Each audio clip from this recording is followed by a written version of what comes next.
We're there, guys. We've arrived. We've gotten through Infinity Countdown, and now we rock on into Infinity Wars Prime. Hit it!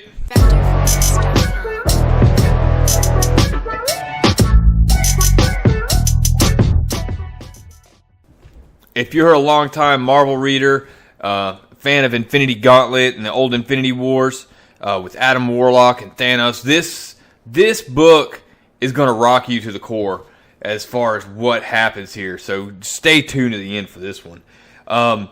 This book starts with Loki, and he's at Omnipotent City.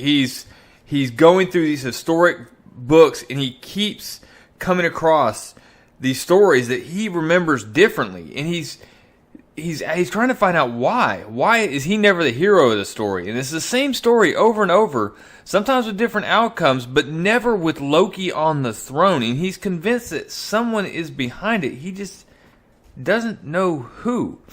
And then the librarian, or whoever this lady, comes in and says, yeah, someone's always behind it. Good luck, but the library's closing. And he turns to a sniveling little brat, like Loki does sometimes, but they draw him like a little pig child or something. I don't know what's wrong with his art right here. I just don't like it. Well, she grabs him by one of the horns and throws him out because, you know, why do they have to do this? Why do they have to, I don't know, just make Loki so effeminate? And anyways. She pushes him out, and he's muttering, and she's standing there with her hands on the hips, all, you know, in charge of everything, and convinced. He mentions someone is playing a trick on me, and she, you know, that doesn't seem difficult. I mean, he's the god of mischief. He's kind of a big deal, and caused a lot of problems. But yeah, that doesn't seem difficult. I mean, who is this smug librarian? Give me a break.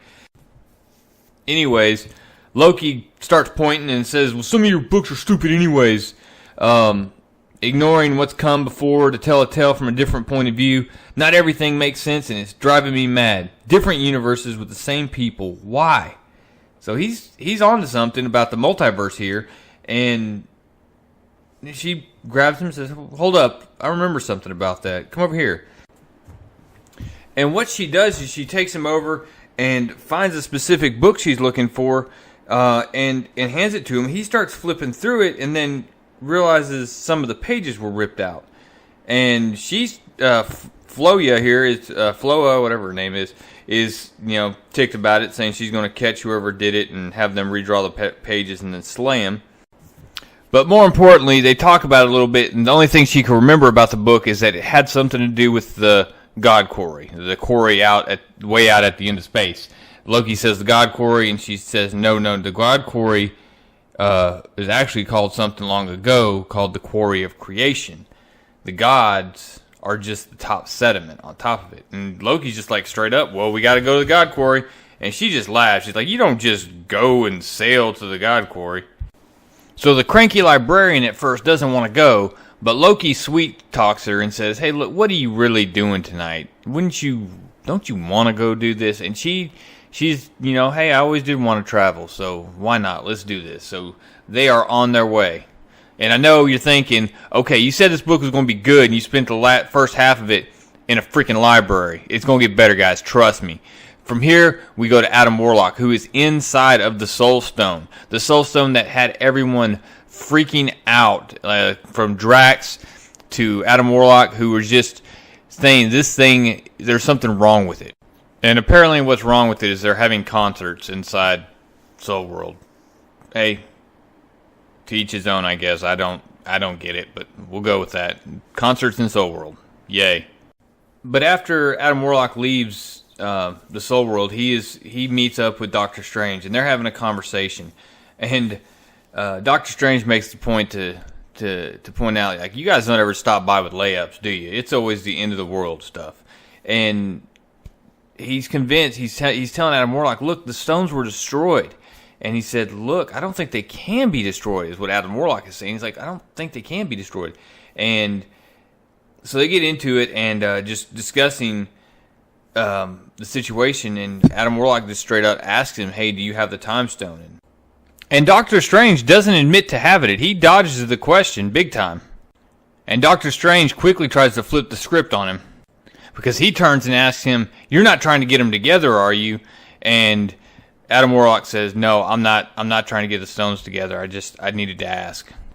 So Doctor Strange grabs his interdimensional rope and ties it to them both, and Warlock goes in, and they're checking it out, and Doctor Strange mentions on his way in, he says, "Oh, by the way, when you get back, we're going to discuss why you haven't told me you were just hanging out with Kang, because I can sense it." But Adam Warlock goes in, and Doctor Strange asks him, "How is it inside?" He says, Adam replies, "Beautiful." And Doctor Strange says, "Really?" And Adam Warlock says, "No." And you get this scene. This looks like sandstorm in Iraq. It's just horrible. And you get two figures running at it. And if you make it out, it's Drax and old lady Gamora. And Adam Warlock asks, "Why are you running?" And they just reply that it approaches. And then you get this shot of this beast. And it is something horrible. And just Adam Warlock goes to do what Adam Warlock does, and that's fight it. And he goes to blast it, and he says, "I'm powerless." And Doctor Strange tells him to follow the line back. And Adam Warlock is just telling him, do not come in here. Well, Doctor Strange ain't gonna listen. He sends his spirit or whatever in there to check it out, and he sees Adam Warlock impaled by this beast. And Doctor Strange is like, "Nope, nope, nope, nope, nope, I'm out." And he gets back in there, grabs the time stone, hits rewind, saves Adam Warlock, and they get out of there, shut the door, and they're like, "What in the heck was that?" And once these two get out, they have to settle back into their deep-seated trust issues. And Doctor Strange is mad at Adam Warlock because he's been hanging out with Kang. Adam is mad at Doctor Strange because Doctor Strange has the time stone and didn't tell him. He specifically just asked 5 minutes ago before this whole thing kicked off. And they're going back and forth about it. They discuss about some of the issues going on with Soul World. But then Doctor Strange actually says maybe the Soul Gem should stay here with me. And Adam Warlock waves him off and says, "No, that's my responsibility." And Doctor Strange kind of says, "Well, what did Kang want in return for his help?" And Adam Warlock just straight up says, "Your time stone." And Adam Warlock gets the sad face from Doctor Strange, and he just says, "Goodbye." And Adam Warlock straight up tells him, "Hey, Kang won't be the only one looking for this, Steven." And he's right, because he'll come. And Doctor Strange can look out the window of Sanctum Sanctorum and just says, "Thanos." And then next panel, we get the Mad Titan on Shattari Prime. And he is rallying the troops. He is starting to... He's about to get them. He's about to get the stones. I fear no death because I have seen the future and met the monster I am to become, and I will win. He has defeated everyone. He is Thanos, and he rallies the Shattari.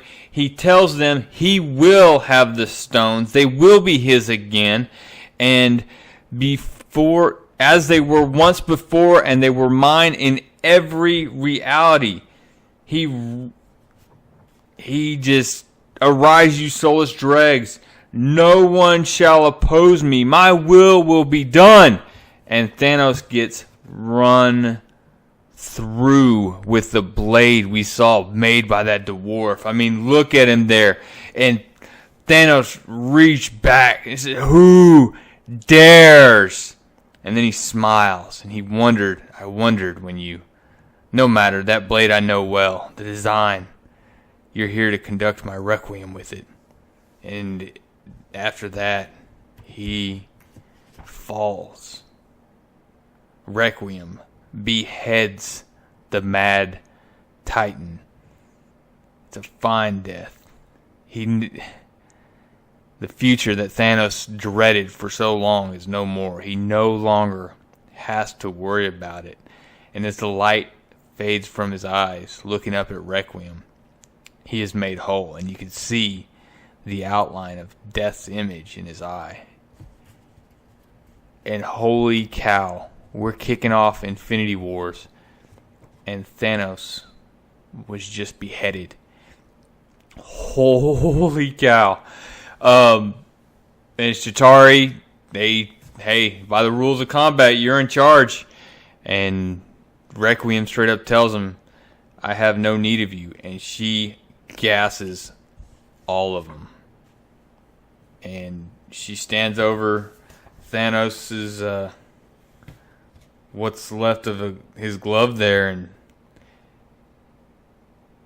my future is blank. Now the past is dead. And what is it with these people about killing the past? I've been trying to figure out who Requiem was, and I think I just realized it's Kylo Ren. But this is a great start to Infinity Wars Prime. I am upset to see Thanos fall in Prime, because he's one of my favorite characters of all time, going all the way back to Gauntlet and everything else. But it sets the stage for what's to happen with this Requiem character, and I can't wait to share with you guys what happens in Infinity Wars #1. So guys, I'll try to get it out pretty quick. So we've got Loki going to the God Quarry. We've got Doctor Strange calling for the Infinity Watch to meet, and we have Requiem out there slaying Thanos. I mean, this book is going to be great. It has potential, guys. Can't wait to share it with y'all. If you haven't, click subscribe. Tell a friend. Hit that bell for notifications so you can watch. You get a notification on your phone or computer whenever the videos pop up or whenever I hit publish. And guys, leave a comment. Tell me what you think. What do you want to see happen moving forward in Infinity Wars? Because it's about to get crazy. All right, guys. Real Comic Stacks out.